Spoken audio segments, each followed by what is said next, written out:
Welcome to the first episode of the 12th House Podcast by Maloney Adams from HabitualSages. We are here to talk through embracing this powerful October 2023 eclipse energy. At HabitualSages, our mission is to help 1 million people heal, thrive, and grow. Twitchy Tuesdays is a weekly astrology and tarot live stream that aligns with the thrive portion of the mission. The 12th House Podcast aligns to the heal portion of the mission. We are doing that through an audio-only live format on X Spaces that will have a range of topics all centered around our healing. Those episodes will then be loaded to this channel on YouTube. Maloney's personal background in astrology goes back over a decade now of study, practical utilization in her own life, and in working with others. She is a diviner using methods like tarot and Obi. An Onifer, Omo Awo of IFA, a student of Arunmila, she has completed her Asefa, the first hand of IFA, and working towards initiation into IFA and Shango. She is a Leo Sun, Libra Moon, and Gemini Rising. Full of fire and air. Getting into her crone phase, part of the Pluto-Libra generation. She truly believes that astrology and other divinatory practices support everyone in gaining insight into what energies are to come so we can prepare and work with those energies versus struggling as they manifest. Learning how to ride the wave versus getting sucked into the undertow. Both work, but the goal is to be an active participant in fulfilling our destiny. In healing, thriving, and growing. That is what astrology and other divinatory practices do. Eclipse season and its mysteries. Eclipse season happens twice per year around April, June and October, December. We normally get 2 eclipses in a season, but 3 are possible. Eclipses bring the energy of endings and beginnings. Solar eclipses happen during the new moon phase when the moon passes between the Earth and the Sun, blocking out all or part of the Sun's light. There are 3 main types of solar eclipses: total solar eclipse, partial solar eclipse, and an annular solar eclipse. Lunar eclipses occur during the full moon phase when the Earth passes between the Sun and the Moon. There are 2 types of lunar eclipses: total lunar eclipses and partial lunar eclipses. They involve the lunar nodes, or the nodes of fate, which are 2 points in the sky where the Moon's path, ecliptic, intersects the apparent path of the Sun, the ecliptic plane. North Node, or Rahu in Vedic astrology, represents the direction in which an individual is moving in this lifetime. It is associated with growth, new experiences, and the qualities and traits you are meant to develop in this life. It is often considered a point of destiny, indicating the path you are meant to follow for personal and spiritual evolution. The sign and house placement of the North Node in your birth chart can provide insights into the challenges you need to overcome and the qualities you need to develop. South Node, or Ketu in Vedic astrology, represents the qualities and experiences from past lives that you bring into this lifetime. It is associated with familiar patterns, comfort zones, and tendencies that may be holding you back. While the South Node represents talents and abilities developed in past lives, it can also signify areas of life that may become overemphasized to the detriment of personal growth. Balancing the energy of the South Node with the growth indicated by the North Node is a key theme in evolutionary astrology. The energies of each eclipse depends on what sign the nodes are in, what aspects are present, and where they are located in your personal natal chart. This year we moved into the nodes being in the Aries and Libra axis, and this current eclipse season is our first look at what is opening up for us in this new energy. Navigating the current eclipse season. The 2023 winter eclipse season is occurring in the month of October. On October 14th, the Ring of Fire solar eclipse at 21 degrees of Libra is an annular eclipse in apogee, which means the moon is smaller than the sun and the furthest away from the sun it can get. This is why it is called the Ring of Fire eclipse, because the moon will not cover the entirety of the sun but instead leave a ring around it. The last time we had a solar eclipse visible in the same areas of western USA, Mexico, Central and South America was in 2017, and the next one won't happen till 2039. On October 28th we will have a partial lunar eclipse at 5 degrees 9 arc minutes of Taurus. When an eclipse is partial, that means only a portion of the moon enters the Earth's shadow, leading to a partial darkening of the lunar surface. This will occur over much of the Europe, America, and South American side of the globe. This is the final eclipse of the Taurus-Scorpio axis that started in late 2021. The power of Venus. The reason why I want to start with Venus is because she is the ruler of both of these eclipses. She rules both Libra and Taurus, and she has been on a significant journey of growth. Since we are finalizing this month in the Taurus and Scorpio axis, we are including her retrograde in Capricorn, 2021-2022, and her retrograde in Leo, which we just got done with in August, in her journey timeline.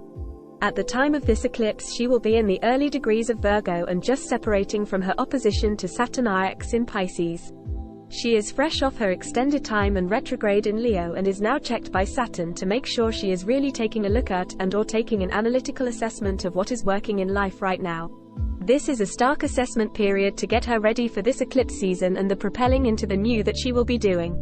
This eclipse season 1 have given the title, the Rocket Eclipse Season. Prior to eclipse is when we have all systems checked, we get our gear on, and getting strapped into the rocket. The first eclipse is when we get the go for launch. All systems start firing, the countdown begins, and we launch. The second eclipse is when our boosters disengage and we begin to navigate to our trajectory point. The energy of this solar eclipse will have a 5-year signature to it, meaning this is a 5-year trip we are about to be on. Another important thing to note is the Aries energy signatures present. The North Node, where we are strengthening, learning, growing, is in Aries, which is all about coming into your power, opening yourself up, and investing in yourself. Saturn and Neptune will be covering this area in 2025 when the nodes will be finishing their time on the Aries and Libra axis. That will provide help in looking at this journey a different way and putting the kibosh or diligence needed toward the things you are now about to start. Tying this all back to Venus, who at her core is worth. It is through the work we do on her key attributes like values, partnerships, goals, safety, and abundance, that we open up the door for healing, which then allows us to bring forth our authentic worth. We begin to invest in ourselves, thrive in our authenticity, and ultimately grow into a whole cohesive self. Most of that happens by letting go. There is power in surrendering, relinquishing, which is what her journey has been all about. Relinquishing to the higher power, the destiny path, the self-mastery, Capricorn, and surrendering to the fire, the passions, the spotlight, Leo. When we get to the second eclipse, this is a celebration, a conclusion, an acknowledgement of all the work we have been doing since late 2021. The gratitude for the journey you have been on over the last year and a half. Taking stock of how we have incorporated the Taurus energies, where the North Node was, while learning all we could from the Scorpio energies, where the South Node was. We are transformed. It is about understanding our healing, thriving, and growing. About how going forward we will embody it. Like Venus in Leo, how are you living it? Heal. As the 12th House Podcast is focused on the healing portion of the HabitualSages mission to help 1 million people heal, thrive, and grow.